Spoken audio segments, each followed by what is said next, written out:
Ini kehormatan Mbok Niluh datang ke sini. Kita udah ketemu berapa kali ya? Sudah, ini hari ini yang ketiga kali. Ketiga kali. Ada apa dengan Bali sekarang? Bali yang kita lihat hari ini adalah tetap Bali yang menjadi tanah kelahiran kita, tanah kelahiran kami. Dan terkait dengan pariwisata, kalau secara pribadi Mbok Niluh sudah sampaikan sejak belasan tahun yang lalu. Kemana Bali akan kita bawa? Jenis turis atau wisatawan yang seperti apa yang ingin kita terima, gitu kan. Let's say misalnya seperti pada saat pandemi kemarin yang menyelamatkan Bali itu adalah wisatawan domestiknya. Indonesia betul. gitu termasuk kan. Saya. Dengan hashtag di Indonesia aja itu memberikan kembali, giving it forward, membantu Bali sebisa yang mereka mampu agar Bali tetap bertahan gitu kan.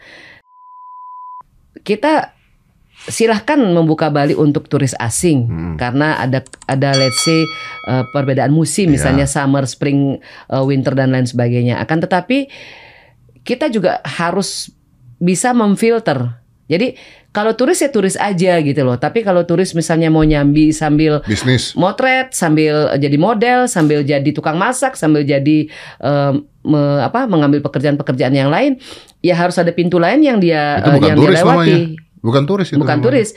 Jadi harus ada pintu lain yang dia lewati dan semuanya itu sudah ada aturannya. Hari ini ya memang terjadi seperti hal-hal yang tadi dia disebutkan. Ada WNA yang sampai sebegitunya sampai masuk airport menabrak begitu banyak orang dan kendaraan. Ada WNA yang di tengah-tengah jalan di Jalan Sunset Road itu menampar seorang perempuan.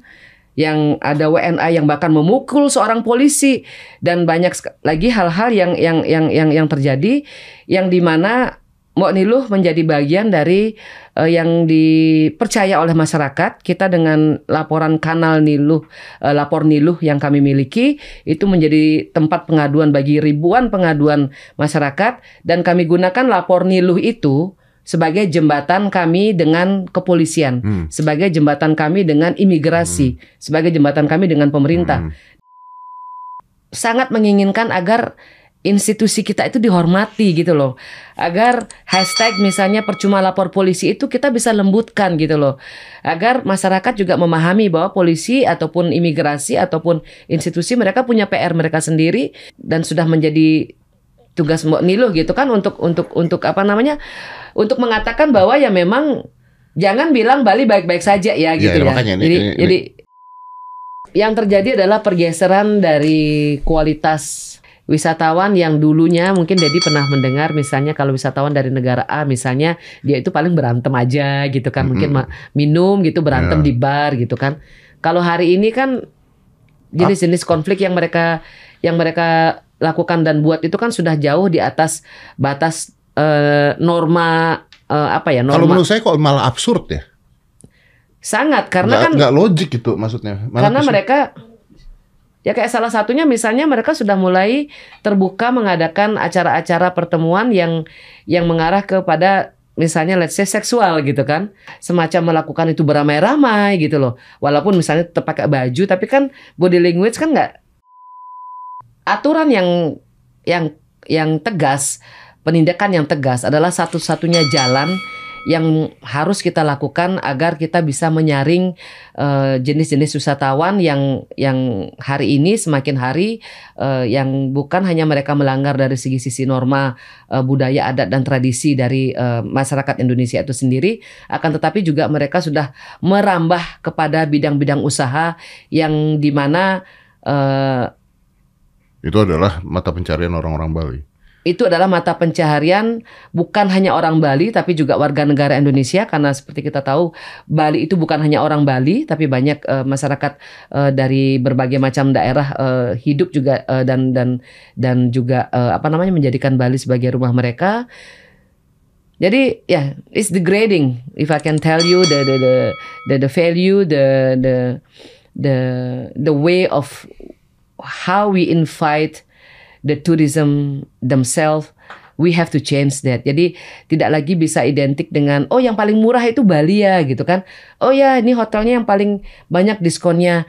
Karena yang sekarang Bali hadapi bukan lagi harga hotel ataupun pemilik hotel ataupun jenis akomodasi ataupun hospitality, tapi bagaimana ruang-ruang usaha itu sudah juga dijalankan oleh si WNA itu. Gitu loh. Ini artinya bisa dikatakan ini terjadi gara-gara setelah COVID lalu mencoba untuk menarik semua wisatawan luar masuk dan tanpa batas gitu.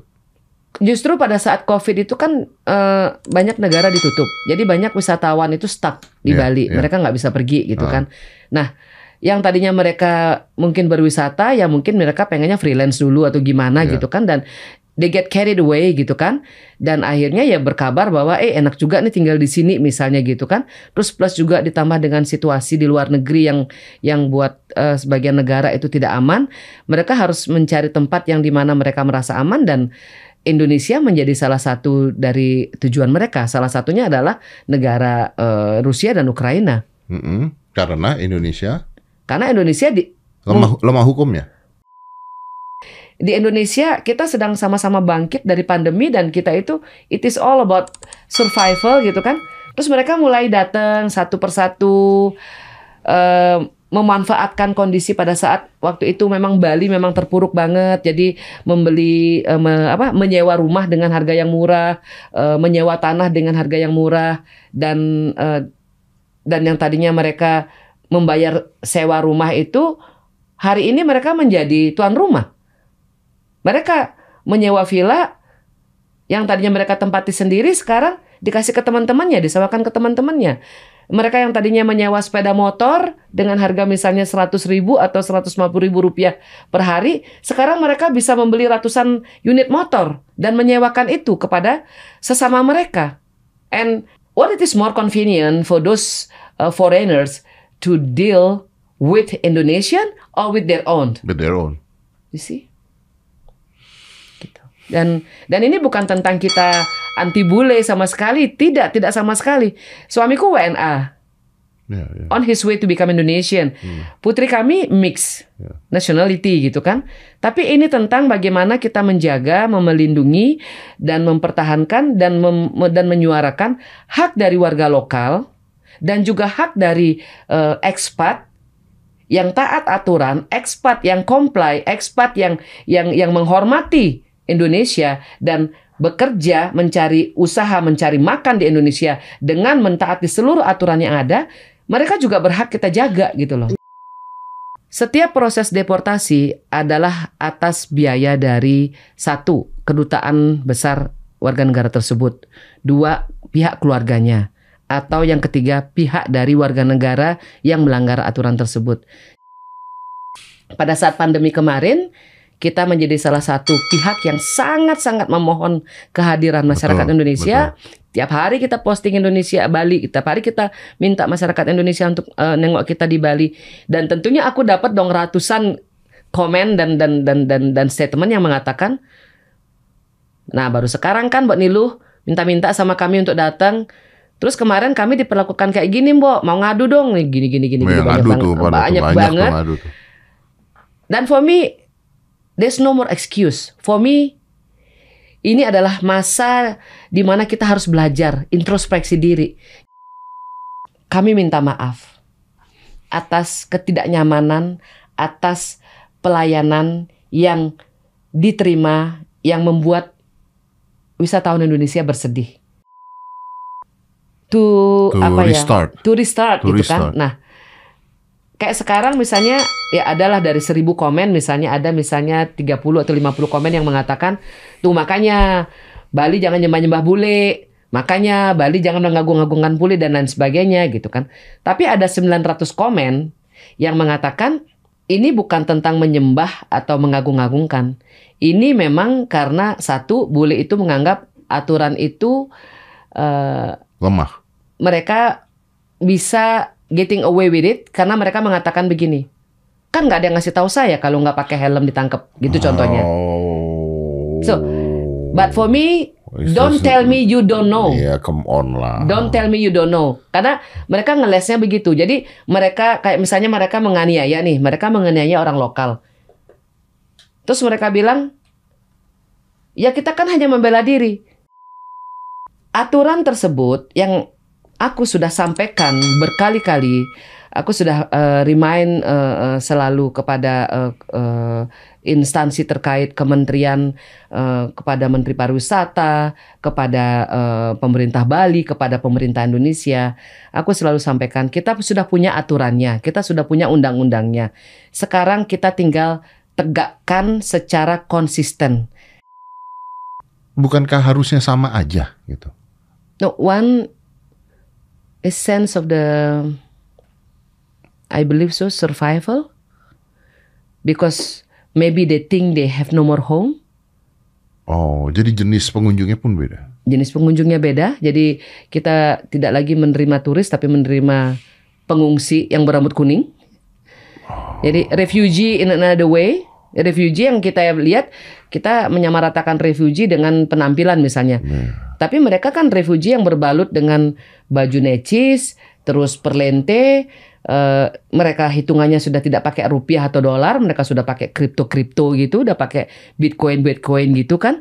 Karena banyak banget yang mengatakan menamakan dirinya motivator lah, bisa dapat sekian dalam waktu sekian lah, yang bahkan akhirnya mempromosikan dirinya di berbagai sosial media, bisa meningkatkan harta kamu dalam waktu setahun dan lain sebagainya, sampai bikin geng-gengan segala macam di Bali. Jadi this is the kind of tourism that we don't need. Banyak banget di antara mereka itu yang baik, yang bagus, yang sopan, yang kesini cuma sebulan, cuma 2 minggu. Habis itu mereka pulang lagi, recharge lagi, nyari duit lagi, balik lagi gitu kan. Tapi kan jangan sampai susu sebelanga ini rusak gara-gara nilai setitik. Dan kita itu menjadi, kita itu kemudian akhirnya menjadi biasa melihat pelanggaran-pelanggaran itu. Itu memang ada sebuah kompleks yang konon, karena aku belum pernah ke sana, tapi aku sudah mendapatkan banyak masukan dari warga lokal yang memang di sana banyak masyarakat dari satu negara ya, salah satunya adalah Rusia. We will make Bali safe again. I promise him, and I promise his generation and his younger generation, and even his parents' generation, that I will do anything that it takes to keep Bali, to make sure that Bali will be a safer place, because it breaks my heart too. Yeah. Keindahan Bali di sana, rakyatnya struggle saat ini. Bukan hanya dari sisi materi ya, jadi misalnya mencari nafkah dan lain sebagainya. Tapi kami juga struggle bagaimana tetap mempertahankan apa sih yang menjadi keseharian kami sehari-hari, yang ibaratnya bukan hanya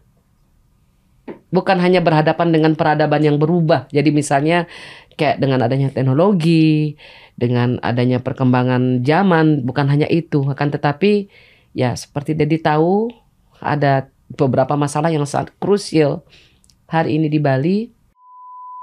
We just need to make Bali a better place than before when we are born. Tapi we can bring something to them. We can bring joy to them. We can bring happiness back to Bali. We can bring Bali back to Bali. It's supposed to be. You stick with me? I'm stick with you all the time. Thank you so much. Thank you so much. Gak pernah ada dalam pikiran saya dari saya kecil sampai sekarang akan membahas Bali di pembahasan ini. Gak pernah ada.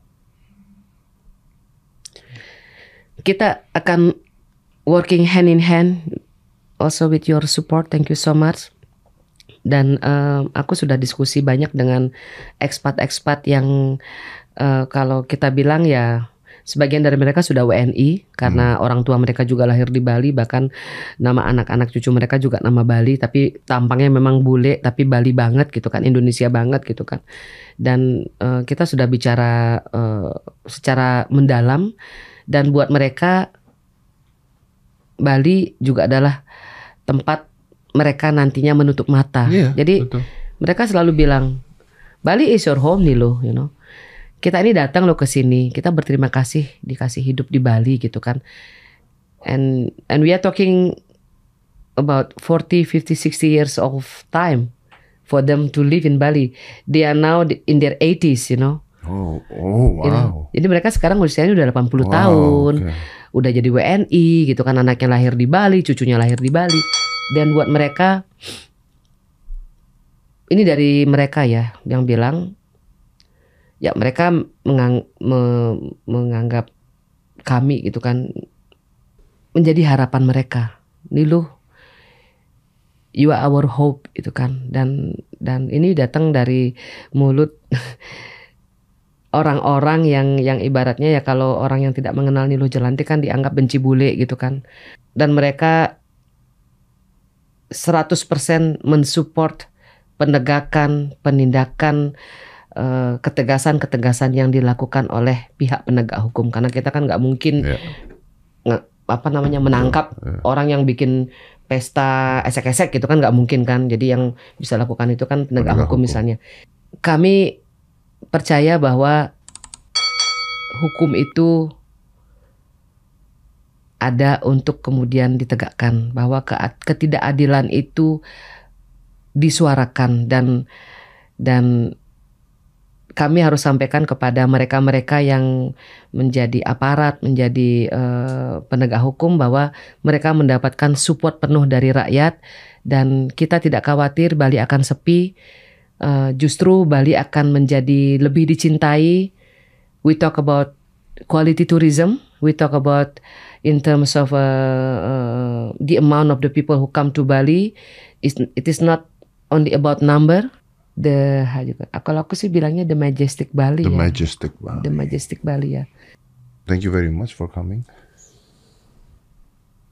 Well, Bali is your home. Take it back.